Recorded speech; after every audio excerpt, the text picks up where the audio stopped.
बिस्मिल्लाहिर्रहमानिर्रहीम। अस्सलाम वालेकुम डियर व्यूअर्स।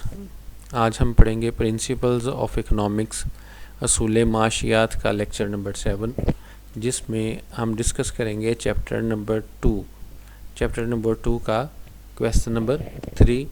और आज का हमारा टॉपिक है law of diminishing marginal utility, कानून तकलील अफादा मुख्ततम।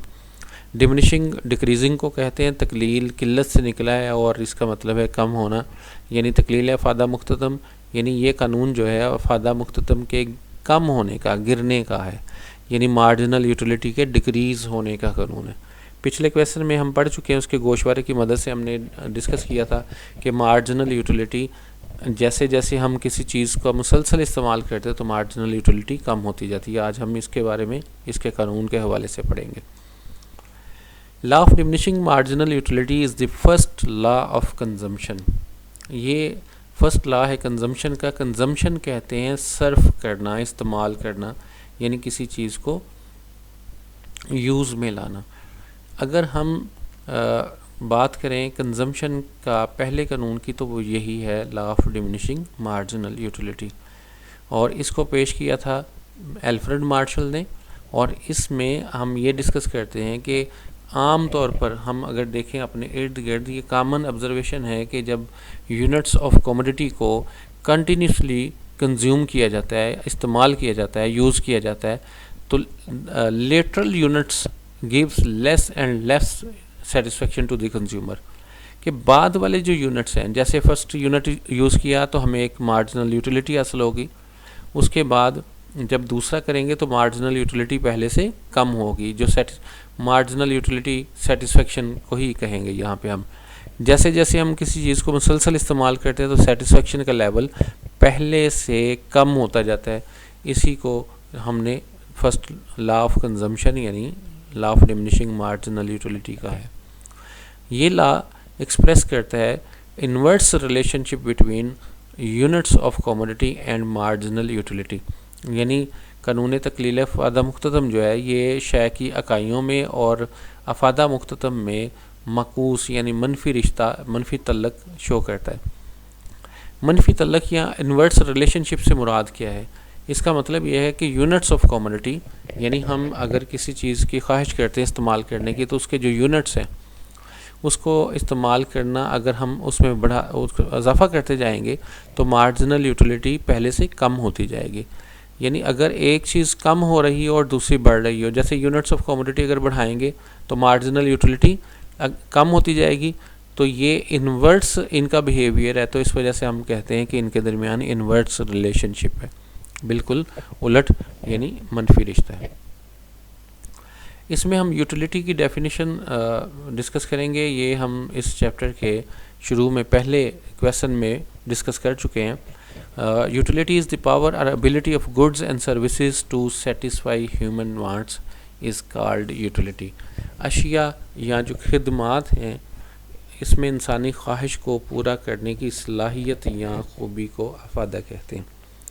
रोज़मर्रा हम बहुत सी चीज़ें इस्तेमाल करते हैं जिनसे हम अपनी ख्वाहिश को पूरा करते हैं, जो हमें सेटिस्फाई करती हैं। बहुत सी अशिया हैं, बहुत सी खिदमात हैं, तो हर वो शय जो हमारी ख्वाहिश को पूरा करने की सलाहियत रखती है, उसको हम उस सलाहियत का नाम जो है वो यूटिलिटी रखते हैं। जैसे फ़र्ज़ करें, अगर हमें चाहिए हवा, तो पंखा हम चलाते हैं। पंखे में क्या ख़ासियत है? वो हवा देता है।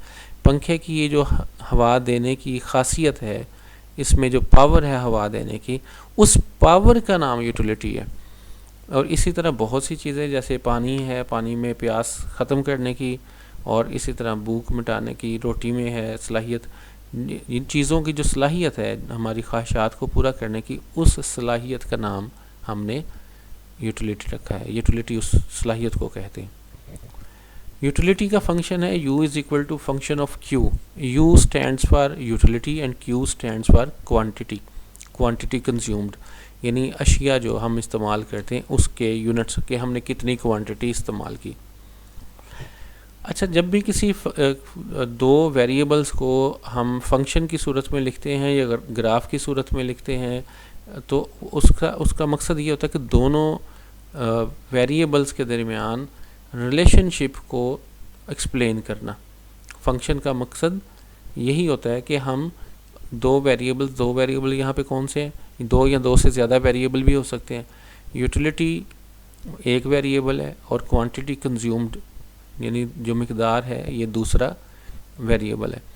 इसमें यूटिलिटी डिपेंडेंट वेरिएबल है और क्वांटिटी जो है वो इंडिपेंडेंट वेरिएबल है। इससे मुराद ये है कि यूटिलिटी को चेंज होने के लिए ज़रूरी है क्यू का होना। क्यू यानी क्वांटिटी। मिसाल के तौर पर अगर हमें प्यास लगी है तो हम पानी पीते ही नहीं, तो यूटिलिटी कितनी होगी हमारी, ज़ीरो, हमें हासिल ही नहीं होगी। तो अगर हम एक गिलास यानी क्वांटिटी कितनी होगी, एक गिलास, अगर एक गिलास पानी पीते हैं तो कुछ ना कुछ यूटिलिटी हासिल होगी।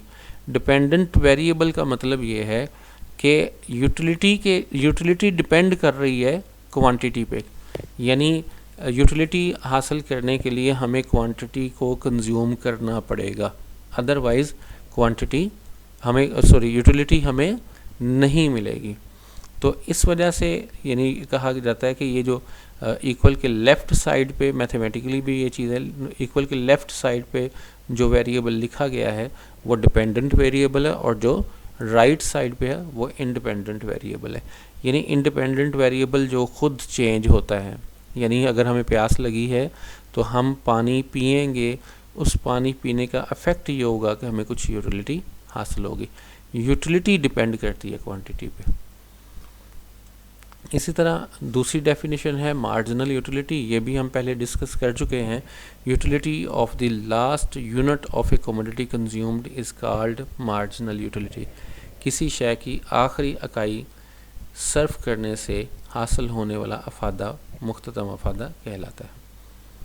दूसरी डेफिनेशन इसकी इस तरह भी की जा सकती है, change in total utility due to one unit change in quantity consumed is called marginal utility.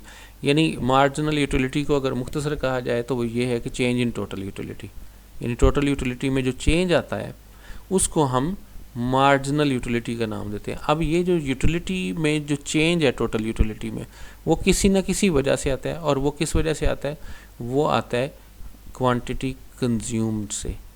यानी जब हम units change in quantity consumed, जब हम क्वांटिटी को कंज्यूम करते हैं उसमें चेंज आएगा तो टोटल यूटिलिटी में चेंज आएगा। जैसे अगर एक गिलास पानी पिया तो यूटिलिटी कुछ और होगी, दो गिलास यानी चेंज इन क्वांटिटी में चेंज किया है, पहले एक गिलास था अब दूसरा गिलास आ गया, तीसरा गिलास। इसी तरह जितनी चीज़ हम इस्तेमाल करते जाएंगे, क्वांटिटी कंज्यूम करते जाएंगे तो टोटल यूटिलिटी में चेंज आएगा। उस चेंज को हम क्या नाम देते हैं, मार्जिनल यूटिलिटी का। किसी शय की एक ज़ायद इकाई के इस्तेमाल से कुल अफादा में होने वाली तब्दीली को मुख्ततम अफादा कहते हैं। तीसरी डेफिनेशन ये फार्मूले की मदद से हो सकती है, इसमें the ratio of change in total utility to change in quantity consumed is called marginal utility. कुल अफादा में तब्दीली और शय की इकाइयों में तब्दीली की निस्बत को मुख्ततम अफादा कहते हैं। अब ये बेसिकली ये जो डेफिनेशन है ये बिल्कुल डिपेंड करती है इसके फार्मूले पे। कैसे देखते हैं हम इसको, marginal utility is equal to MU stands for marginal utility, delta TU stands for total utility and Q stands for quantity consumed. आप लोग जानते हैं इस चीज़ को, छोटी क्लासेस में पढ़ चुके हैं। ये जो डिवाइड का साइन है इसको रेशो भी कहते हैं। अगर हम इस डेफिनेशन के मुताबिक इसको देखें, दी रेशो, एरो के निशान को देखते जाइएगा, डिवाइड के साइन को हम पढ़ रहे हैं दी रेशो, यानी क्योंकि ये रेशो भी कहलाता है। जैसे अगर हम 2:3 की बात करें तो उससे 2/3 या 2/3 भी लिखा जा सकता है। तो इसी तरह 2/3 लिखा तो उसको हम 2:3 भी लिख सकते हैं। ये छोटी क्लासेस में हम पढ़ चुके हैं। अगर हम इसको गौर करें तो इस साइन को हम पढ़ेंगे द रेशो ऑफ चेंज। ये डेल्टा का साइन ये शो करता है चेंज को, the ratio of change in total utility. अब ये टोटल यूटिलिटी में जो चेंज आई ये किस वजह से चेंज आई, to change in quantity consumed. इस फार्मूले की मदद से आप ये डेफिनेशन लिख सकते हैं, क्योंकि डिवाइड के साइन को रेशो कहते हैं, इसको हम पढ़ रहे हैं। The ratio of change in total utility to change in quantity consumed is called marginal utility. इसी तरह जब हम उर्दू की डेफिनेशन देखते हैं तो उसमें कुल अफादा में तब्दीली और शय की मिकदार में तब्दीली की निस्बत को, क्योंकि डिवाइड के साइन को निस्बत कहते हैं और इंग्लिश में उसे रेशो कहते हैं, तो कुल अफादा में तब्दीली और शय की मिकदार में तब्दीली की निस्बत को मुख्ततम अफादा कहते हैं। जब ये मैं डेफिनेशन बोल रहा हूँ तो उस वक्त आप एरो के निशान को ज़रूर फॉलो कीजिएगा। जैसे मैंने अभी डेफिनेशन, ये हम डेफिनेशन याद करने की ज़रूरत नहीं है तीसरे वाली, जब ये फार्मूले से ही याद हो जाती है। जैसे कुल अफादा में तब्दीली और शय की मिकदार में तब्दीली की निस्बत को मुख्ततम अफादा कहते हैं।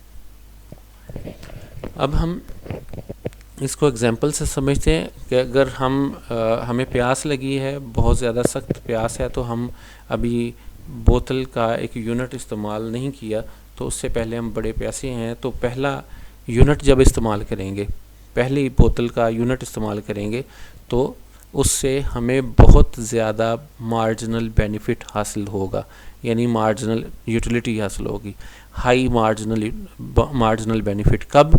जब हम बहुत थ्रस्टी हैं लेकिन हम पहला यूनिट इस्तेमाल करते हैं, तब हमें मार्जिनल बेनिफिट बहुत ज़्यादा मिलेगा। दूसरा, जब हम एक यूनिट इस्तेमाल कर चुके, दूसरा यूनिट इस्तेमाल करेंगे तो हमारी प्यास कुछ ना कुछ ख़त्म हो चुकी होगी। इसे मॉडरेट थर्स्टी का नाम दिया हुआ है। मॉडरेट मार्जिनल बेनिफिट हासिल होगा, यानी जब आप बिल्कुल प्यासे थे उस वक्त आपने पहला यूनिट इस्तेमाल किया तो आपको बहुत ज़्यादा बेनिफिट मिला, यानी बहुत ज़्यादा मार्जिनल यूटिलिटी मिली। एक यूनिट इस्तेमाल करने के बाद जब दूसरा यूनिट इस्तेमाल करेंगे तो पहले से कम मार्जिनल बेनिफिट होगा। इसी तरह जब तीसरा यूनिट इस्तेमाल करेंगे तो हमें और कम बेनिफिट हासिल होगा और कम मार्जिनल यूटिलिटी हासिल होगी। डेफिनेशन ला की देखते हैं। Other things remaining this same, other things remaining same बड़ा अहम जुमला है यहाँ पे। ये आपको इकोनॉमिक्स के हर लॉ से पहले मिलेगा, हर लॉ की डेफिनेशन से पहले मिलेगा। इससे मुराद ये होता है कि अजम्पशंस, मफरूज़ात। ये याद रखिएगा कि इकोनॉमिक्स का कोई भी कानून अजम्पशन के बगैर नहीं है, मफरूज़ात के बगैर नहीं है। इसकी वजह यह है कि इकोनॉमिक्स के जो कवानीन हैं वो इंसानी रवैयों पर, इंसानी बिहेवियर पर डिपेंड करते हैं और इंसानी बिहेवियर चेंज होते रहते हैं। इस वजह से वो बिहेवियर चेंज ना हो उसको अज्यूम कर लिया जाता है, कुछ चीज़ों को, कुछ हालात व वाक़यात को अज्यूम कर लिया जाता है, जिसकी वजह से फिर उस लॉ को साबित करना आसान हो जाता है। Other things remaining the same with the continuous use of homogeneous units of a commodity. अब यहाँ इसी डेफिनेशन में कुछ इसके अजम्पशंस भी हैं जो आगे जाके हम डिस्कस भी करेंगे। कंटिन्यूस यूज़ यानी हम जो भी चीज़ इस्तेमाल कर रहे हैं उसका मुसलसल इस्तेमाल हो, होमोजीनियस यूनिट्स हों, यानी जो भी चीज़ हम इस्तेमाल कर रहे हैं इस लॉ को प्रूव करने के लिए। Marginal utility tends to diminish. Marginal utility का रुझान क्या होता है? गिरने का होता है, यानी ये कम होती रहती है। कब, कैसे? With the continuous use of homogeneous units of a commodity marginal utility tends to diminish, यानी कब ये कम होती रहेगी? जब हम मुसलसल इस्तेमाल करेंगे एक जैसे यूनिट्स, और अगर हमारी ख्वाहिश पूरी हो चुकी हो फिर भी हम यूनिट्स ऑफ कमोडिटी को कंज्यूम करते रहें, यूज़ करते रहें, देन एक पॉइंट ऐसा भी आएगा जिसके इट बिकम्स नेगेटिव, यानी मार्जिनल यूटिलिटी जो है वो मनफी हो जाएगी। इसी तरह एक और डेफिनेशन हम देखते हैं। According to Marshall, the additional benefit which a person derives from an increase of his stock of a thing diminishes with every increase in the stock that he already has. Additional benefit, यहाँ इस definition में additional benefit से मुराद marginal utility है, satisfaction है। ये additional benefit diminishes, additional benefit क्या होता है? कम होता है। कब या कैसे? which a person derives from an increase of his stock of a thing। Additional benefit जो एक शख्स हासिल करता है कहाँ से, चीज़ों के स्टॉक में इजाफे से। जो चीज़ वो इस्तेमाल कर रहा है उसका स्टॉक में इजाफे से क्या होता है, additional benefit diminishes with every increase in the stock that he already has. यानी जो चीज़ इस्तेमाल कर रहा है एक शख्स, उसके पास जो उस चीज़ का स्टॉक है उसमें इजाफे के साथ एडिशनल बेनिफिट में कमी आती जाएगी। ये अल्फ्रेड मार्शल ने कहा था, किसी शय की मिकदार में इजाफा करने से एक शख्स को जो अजाफी फ़ायदा हासिल होता है, अजाफी फ़ायदा से मुराद यहाँ पे मुख्ततम फ़ायदा हासिल होता है, वो शय की हर ज़ायद इकाई के साथ कम होता रहता है। जैसे जैसे शय में ज़ायद इकाई ऐड होती जाएगी, इजाफा होता जाएगा, तो मुख्ततम फ़ायदा भी कम होता जाएगा। अब इसको हम टेबल की मदद से देखते हैं। ये टेबल वही है जो क्वेश्चन नंबर 2 में हमने डिस्कस किया था और इसमें डाटा भी वही है। सबसे पहले हम लिखेंगे यूनिट्स ऑफ कमोडिटी। ये बहुत ज़रूरी है, यूनिट्स ऑफ कमोडिटी, क्योंकि यूनिट्स ऑफ कमोडिटी कंज्यूम करेंगे तो यूटिलिटी हासिल होगी, अदरवाइज़ यूटिलिटी हासिल नहीं होगी। दूसरे नंबर पे कॉलम बनेगा टोटल यूटिलिटी का, कुल अफादा का। तीसरे नंबर पे मार्जिनल यूटिलिटी यानी मुख्ततम अफादा का।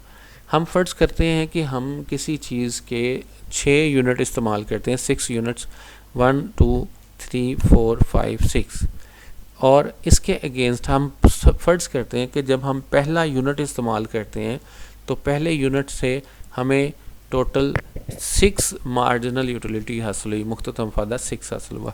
यहाँ आप कोई भी नंबर अज्यूम कर सकते हैं, लेकिन उसको बड़े सीक्वेंस के साथ अज्यूम करना है ताकि आपका टेबल और आपकी डायग्राम बड़ी आसानी से बन जाए। जब दूसरा पहले यूनिट पे पहला यूनिट इस्तेमाल करने से हमें मार्जिनल यूटिलिटी हासिल हुई 6।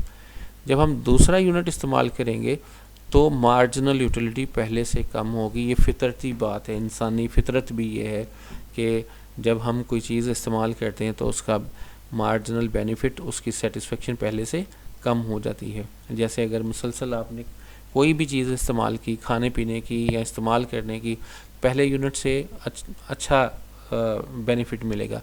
इसकी मिसाल ऐसे ले लेंगे, अगर आप कोई मूवी देख रहे हैं तो पहली दफ़ा वही मूवी देखने से आपको ज़्यादा सेटिस्फेक्शन होती है। सेकंड टाइम वही मूवी देखेंगे अगर उसके फ़ौरन बाद, तो पहले से कम सेटिस्फेक्शन होगी। तीसरी बार देखेंगे तो उससे भी कम सेटिस्फेक्शन होगी। हो सकता है चौथी बार की नौबत ही ना आए, चौथी बार आपको उससे बोरियत फील होना या उससे दिल भर जाए, यानी उससे आप उसको देख के सेटिस्फाई होगा मुकम्मल कि अब ज़रूरत नहीं है। लेकिन उसके बावजूद भी देखेंगे तो आपको उकताहट होना शुरू हो जाएगी, यानी मार्जिनल यूटिलिटी नेगेटिव में चली जाएगी। और इसी तरह अगर फिर देखेंगे तो नेगेटिव में और ज़्यादा चली जाएगी।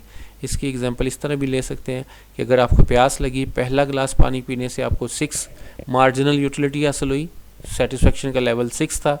जैसे ही अगला यूनिट इस्तेमाल करेंगे, क्योंकि पहले कुछ प्यास बुझ चुकी थी, अब पहले जितनी सेटिस्फेक्शन नहीं मिलेगी उस गिलास से, तीसरे से और ज़्यादा कम सेटिस्फेक्शन होगी, चौथे पे zero marginal utility. Zero marginal utility का ये मतलब है कि प्यास बुझ चुकी है, अब मज़ीद गुंजाइश नहीं है या मज़ीद ख्वाहिश नहीं है।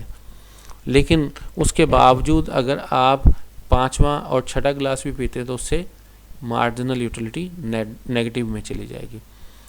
कुल अफादा, टोटल यूटिलिटी, पहली इकाई पे जो मुख्ततम अफादा था वही हमारा कुल अफादा होगा। जब हम दूसरा यूनिट इस्तेमाल करेंगे तो कुल अफादा 10 हो जाएगा कि 2 यूनिट का जो मार्जिनल यूटिलिटी है उन दोनों को जमा करने से यहाँ पे जो आंसर आएगा उसको हम टोटल यूटिलिटी कहेंगे। जैसे पहले 6 था, दूसरा 4, 6 + 4 10। अब जब हम थर्ड यूनिट यूज़ करेंगे तो टोटल यूटिलिटी 12 हो चुकी होगी। कैसे होगी? पहले तीनों यूनिट्स की जो मार्जिनल यूटिलिटी इनको जमा कर लेंगे, फिर जब चौथा यूनिट इस्तेमाल करेंगे तो चारों को जमा कर लेंगे, 5वां करेंगे तो पाँचों को जमा कर लेंगे। पहले 4 तो जमा होंगे, अगला क्योंकि माइनस क्या तो ये माइनस हो जाएगा। फिर इसी तरह जब छठा यूनिट इस्तेमाल करेंगे तो सब को जो प्लस वाले हैं उनको प्लस करेंगे, जो माइनस वाले हैं उनको माइनस कर देंगे, तो हमारे पास टोटल यूटिलिटी आती जाएगी। अब इस टोटल यूटिलिटी में आपने वैसे बेसिकली होता ये है कि हम जैसे डेफिनेशन पढ़ी थी कि change in total utility, marginal utility क्या है, चेंज इन टोटल यूटिलिटी। जब टोटल यूटिलिटी में चेंज मार्जिनल यूटिलिटी है तो मैंने इसमें मार्जिनल यूटिलिटी से टोटल यूटिलिटी क्यों बनाई? इसका जवाब ये है कि मार्जिनल यूटिलिटी को याद करना आसान है, बेसिकली पहले टोटल यूटिलिटी ही बनती है और टोटल यूटिलिटी से हम मार्जिनल यूटिलिटी निकालते हैं, फाइंड करते हैं। लेकिन क्योंकि इसमें सीक्वेंस एक ही है, देखें जब हमने पहला यूनिट इस्तेमाल किया 6 यूटिलिटी है, दूसरा किया 4 है, तो दोनों में गैप कितना है 2 का। थर्ड यूनिट इस्तेमाल कर रहे हैं 2, इसमें गैप कितना है 4 और 2 का 2, यानी एक कांस्टेंट नंबर से मार्जिनल यूटिलिटी हम गिराते जा रहे हैं। रियलिटी में मार्जिनल यूटिलिटी कांस्टेंट नंबर से नहीं गिरती, इसका लेवल मैंने पहले ज़्यादा भी गिर सकती है या कदम आहिस्ता से भी गिर सकती है, और गैप जो है वो कांस्टेंट होना ज़रूरी नहीं है, कांस्टेंट भी हो सकता है लेकिन ये रियलिटी में ज़रूरी नहीं है। लेकिन यहाँ हम अपने सीक्वेंस को बरकरार रखने के लिए एक फ़िक्स नंबर अज्यूम कर लेंगे, जैसे 2 है, हम 6 में से 2 माइनस किया 4, 4 में से 2 माइनस किया 2, 2 में से 2 माइनस किया 0, 0 में से 2 माइनस किया -2, -2 में से 2 माइनस किया -4, यानी मार्जिनल यूटिलिटी को एक कांस्टेंट नंबर से हम गिरा रहे हैं। तो इसको याद करना आसान है, इससे टोटल यूटिलिटी मैंने आपको बना के दिखाई, लेकिन बेसिकली हकीकत यह है कि टोटल यूटिलिटी से मार्जिनल यूटिलिटी बनती है। वो कैसे हम देखते हैं। अब ये जो है 6 और 10, ये है टोटल यूटिलिटी, इसको हम नाम देते हैं change in total utility. Change in total utility, कुल अफादा में यहाँ पे चेंज कितनी है 4, और चेंज इन क्वांटिटी ये 1 है, यानी दोनों में डिफरेंस कितना है 1 का। अब पहला जब हम यूनिट इस्तेमाल करते हैं जो कुल अफादा होगा वही मार्जिनल यूटिलिटी आ जाएगी, और जब दूसरा यूनिट इस्तेमाल करते हैं, याद रखिए कि चेंज कब होती है जब दो चीज़ें हों। तो दो चीज़ों के दरमियान जो तब्दीली, पहले 6 था अब 10 है टोटल यूटिलिटी, तो डिफरेंस कितना है 4 का। अब हमने फार्मूला भी पढ़ा हुआ था इसका, मार्जिनल यूटिलिटी क्या है, delta T U divided by delta Q. Delta T U की वैल्यू कितनी है 4, यानी 10 माइनस 6 इज इक्वल टू 4, और डेल्टा क्यू कितना है 2 माइनस 1 इज इक्वल टू 1, यानी 4/1। डेल्टा टी यू की जगह हम पुट करेंगे 4, डेल्टा क्यू की जगह हम पुट करेंगे 1, तो 4/1 क्या बनेगा 4।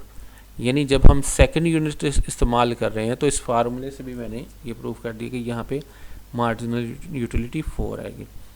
इसी तरह अगर हम इसको आगे देखें तीसरे यूनिट पे, तो तीसरे यूनिट पे हमारी मार्जिनल यूटिलिटी 10 से चेंज होकर 12 हो रही है, तो डेल्टा टी यू क्या बनेगा 2, तो इधर डेल्टा क्यू क्या बनेगा 3 माइनस 2 1, तो इधर हम करेंगे, यानी इसका 2 आया था, इसका 1 आया था, इसका 1 ही आएगा क्योंकि 1 का डिफरेंस है।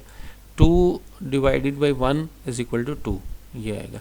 इसी तरह बाकी भी हम फार्मूले की मदद से निकाल सकते हैं मार्जिनल यूटिलिटी टोटल यूटिलिटी के ज़रिए और फार्मूले के ज़रिए। अब हम इसी की एक्सप्लेनेशन को देखते हैं। यूनिट्स ऑफ कमोडिटी और इस एक तरफ लिखा हुआ है टोटल यूटिलिटी, मार्जिनल यूटिलिटी, इसी का जिक्र हम अपनी एक्सप्लेनेशन में करेंगे। There are 3 columns in this table, इस टेबल में 3 कॉलम है हमारे पास। Units of commodity are in first column, पहला कॉलम हमारे पास यूनिट्स ऑफ कमोडिटी का है, total utility is in second column and marginal utility is in third column. पहले में यूनिट्स ऑफ कमोडिटी है यानी शय की इकाइयाँ, दूसरे में टोटल यूटिलिटी है और तीसरे कॉलम में मार्जिनल यूटिलिटी है। When first unit of commodity is consumed marginal utility is 6 utils. ये जो 6 है ये अफादे के जो यूनिट है, जैसे हम किलोमीटर फासला किलोमीटर में या मीटर में मापते हैं, और लिक्विड चीज़ को हम लीटर में मापते हैं, और लंबाई और चौड़ाई को मुख्तलिफ हमारे पास है, उसमें पैरामीटर कपड़ा है तो हम गज़ से मापते हैं, और अगर हम वेट वाली कोई चीज़ें तो केजी में से उसकी पैमाइश करते हैं। इसी तरह मार्जिनल यूटिलिटी की जो पैमाइश का यूनिट है उसको हम यूटिल्स कहते हैं। ये यूटिल्स का लफ्ज़ ना भी लिखें तो गुजारा हो जाएगा। यानी जब हम पहला यूनिट इस्तेमाल करते हैं तो यूटिलिटी कितनी हमारी 6। इसी तरह जब हम सेकंड यूनिट इस्तेमाल करते हैं मार्जिनल यूटिलिटी डिक्रीज़ कर जाती है, ये 6 से 4 रह जाती है।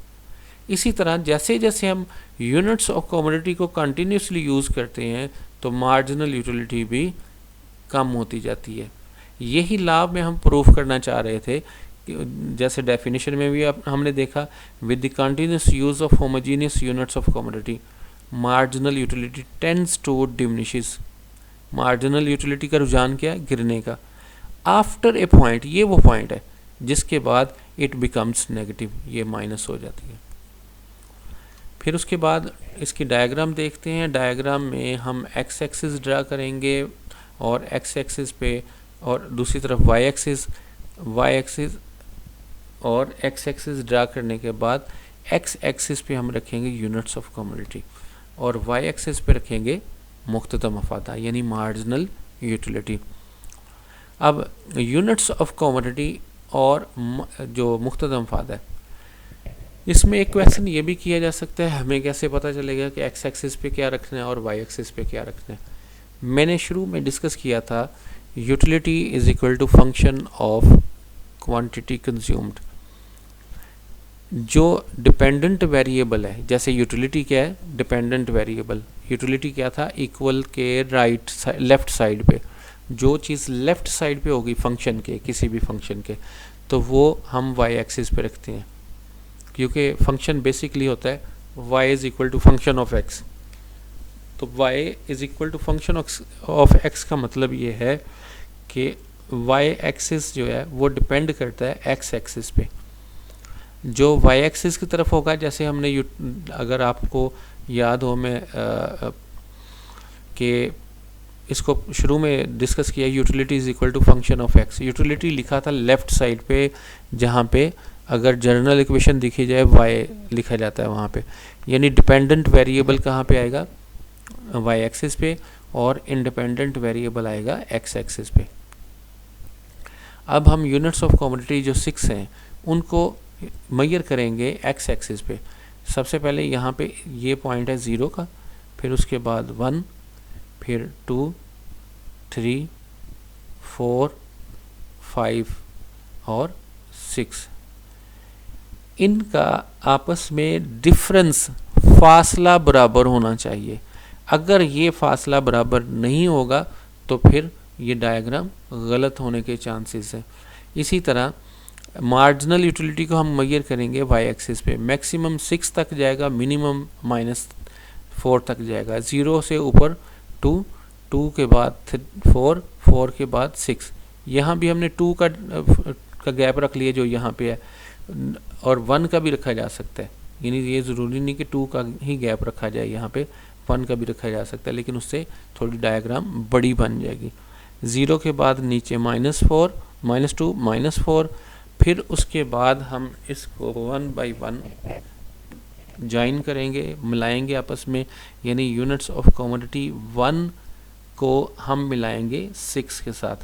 जिस जगह 1 है इसको हम डॉटेड लाइन से ऊपर ले जाएंगे 6 तक, और 6 को राइट साइड पे बढ़ा लेंगे डॉटेड लाइन से।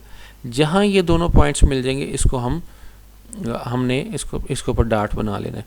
इसी तरह सेकंड पॉइंट के ऊपर मार्जिनल यूटिलिटी 4, सेकंड को ऊपर की तरफ बढ़ाएंगे डॉटेड लाइन से, और 4 को राइट साइड पे इसी डॉटेड लाइन से मिला देंगे, और यहाँ भी जिस जगह ये दोनों डॉटेड लाइन मिल गई यहाँ हम पॉइंट बना देंगे।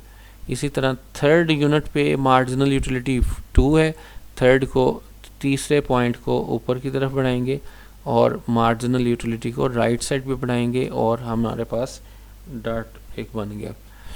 फिर इसी तरह 4 को 0 से मिलाएंगे, ये 4 यूनिट ऑफ कमोडिटी 4th है और ये 0 है, इसका पॉइंट यहीं पे बनेगा।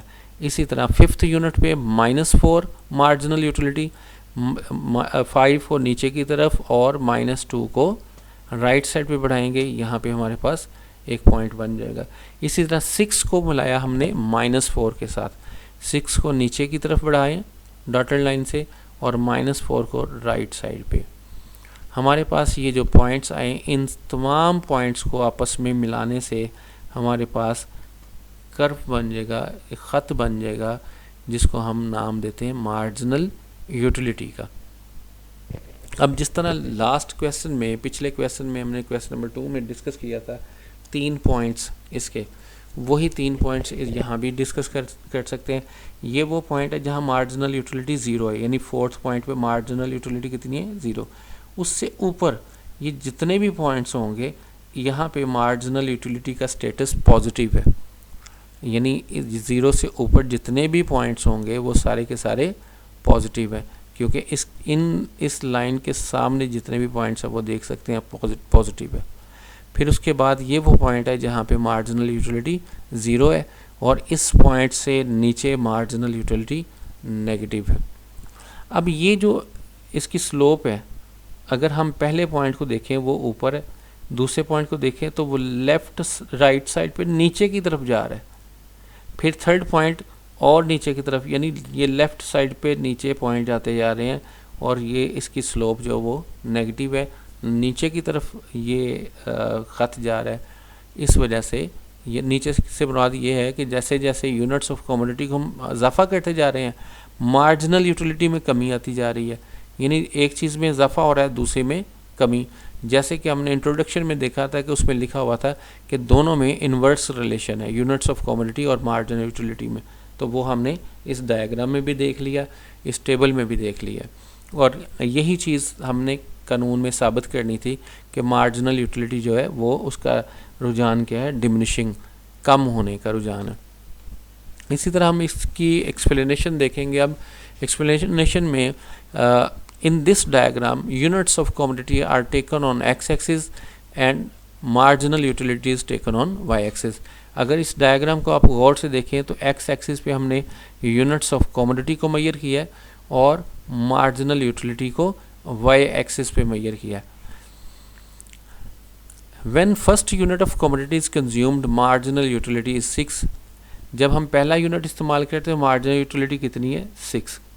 इस पॉइंट से हमने इसको ज़ाहिर किया है। जैसे हम सेकंड यूनिट इस्तेमाल करते हैं तो सेकंड यूनिट पे मार्जिनल यूटिलिटी 6 से कम होकर 4 रह जाती है और मार्जिनल यूटिलिटी जो है वो आगे की तरफ, यानी राइट साइड पे नीचे की तरफ शिफ्ट हो रही है। इसी तरह जैसे जैसे हम यूनिट्स ऑफ कमोडिटी में इजाफा करते जाएंगे, इसमें इंक्रीज़ करते जाएंगे, मार्जिनल यूटिलिटी कम होती जाएगी और बिलाखिर मनफी हो जाएगी। और यही चीज़ हमारी शो करती है यूनिट्स ऑफ कमोडिटी और मार्जिनल यूटिलिटी में नेगेटिव रिलेशन को, मनफी रिश्ते को, इसमें गिरने का रुझान है।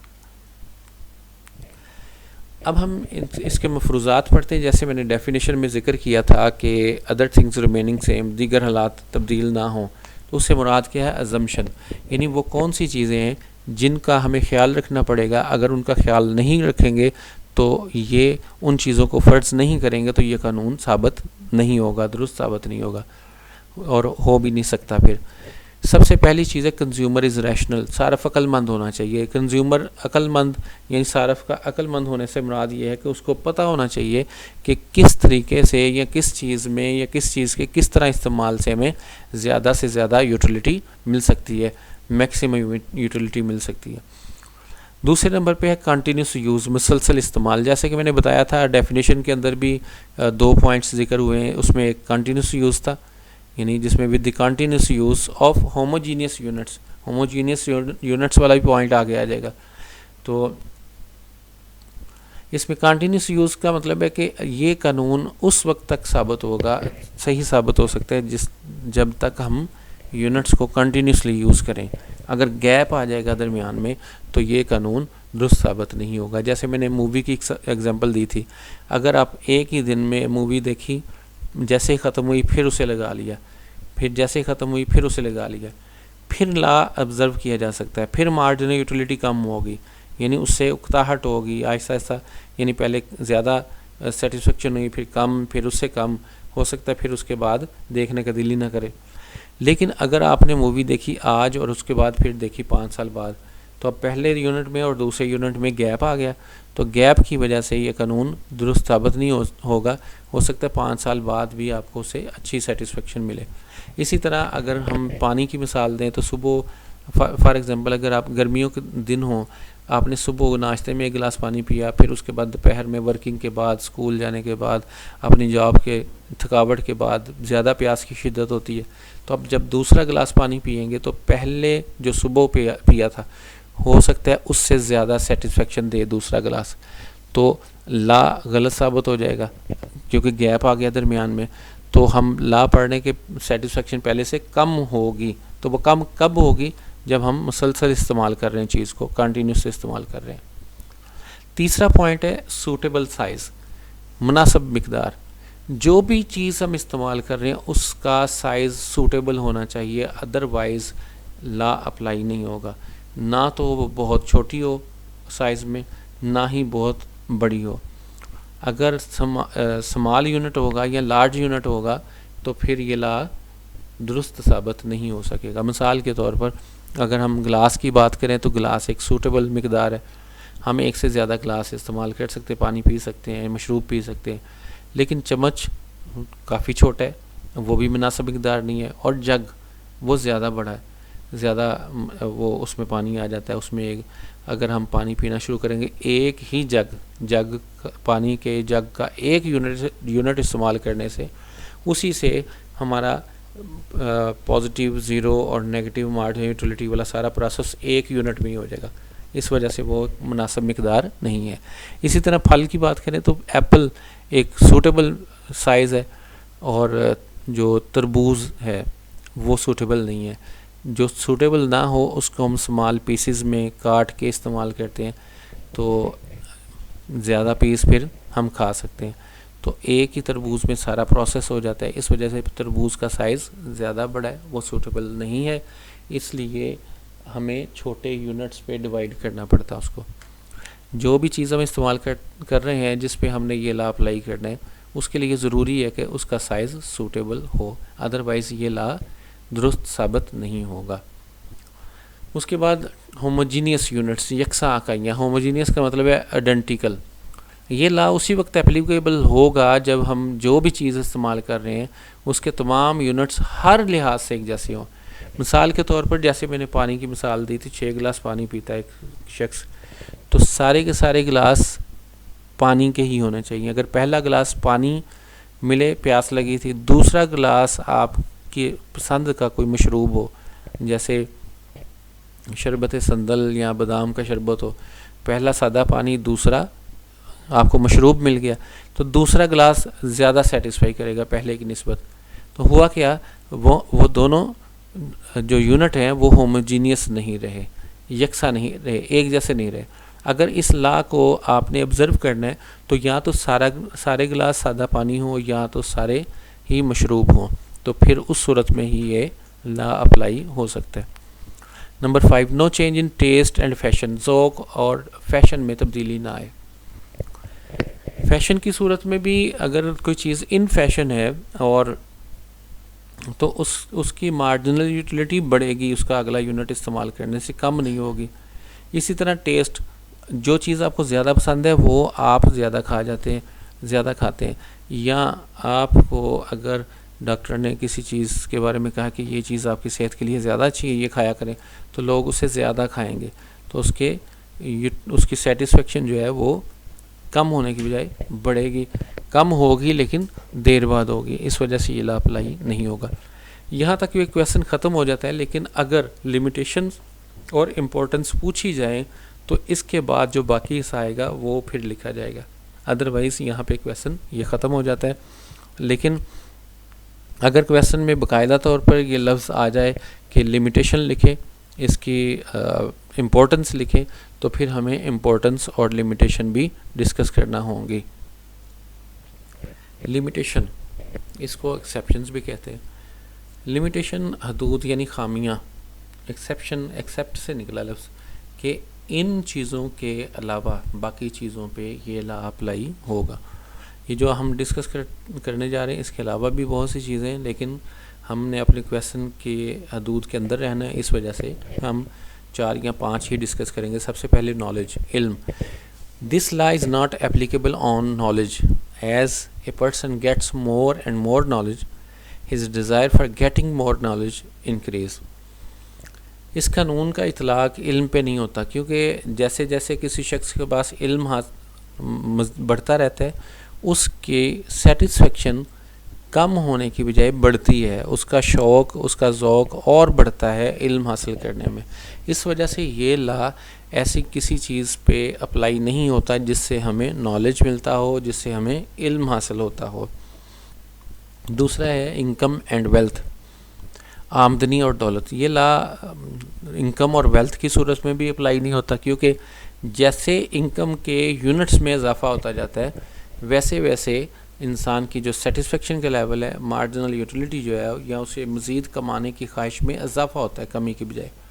जितनी दौलत आती जाएगी, जितनी इनकम बढ़ती जाएगी, उतना और ज़्यादा इंसान में शौक़ पैदा होता है कि उसकी इनकम और ज़्यादा बढ़ती जाए, उसकी दौलत और बढ़ती जाए। जबकि लॉ हमने पढ़ा है कि मार्जिनल यूटिलिटी कम होती है, सेटिस्फेक्शन कम होती है, जबकि इसमें बिल्कुल बरक्स उसके उलट है। फैशन वाली चीज़ों के ऊपर भी ये लॉ अप्लाई नहीं होता, क्यों कि जैसे जैसे हमें फ़ैशन की चीज़ें मुहैया होती हैं, हमारा उन चीज़ों को इस्तेमाल करने का शौक़ बढ़ता है, सेटिस्फेक्शन उसमें बढ़ती रहती है। नंबर 4, नारकोटिक्स, मंशियात। ऐसे लोग जो मंशियात के आदी हैं, मंशियात इस्तेमाल करते हैं, जैसे वो उसकी आदत में पड़े रहेंगे, जैसे जैसे उसके यूनिट्स को इस्तेमाल करेंगे, तो उसकी जो मार्जिनल यूटिलिटी है वो डिक्रीज़ होने की बजाय इंक्रीज़ होगी। जबकि ये लॉ हमें ये बताता है कि जो मार्जिनल यूटिलिटी है वो डिक्रीज़ होनी चाहिए, इंक्रीज़ नहीं होनी चाहिए। इंक्रीज़ होगी तो लॉ के अगेंस्ट है। इस वजह से नारकोटिक्स वाली अशिया, ऐसी अशिया जिनकी आदत हो चुकी होती है और तो वो उस पर ये लॉ अप्लाई नहीं होता। न्यू रिसर्च के मुताबिक हर वो चीज़ जिसके आप आदी हो चुके हैं, जिसके इस्तेमाल के आदी हो चुके हैं, उसको नशे वाली ही अशिया तस्वर किया जाता है।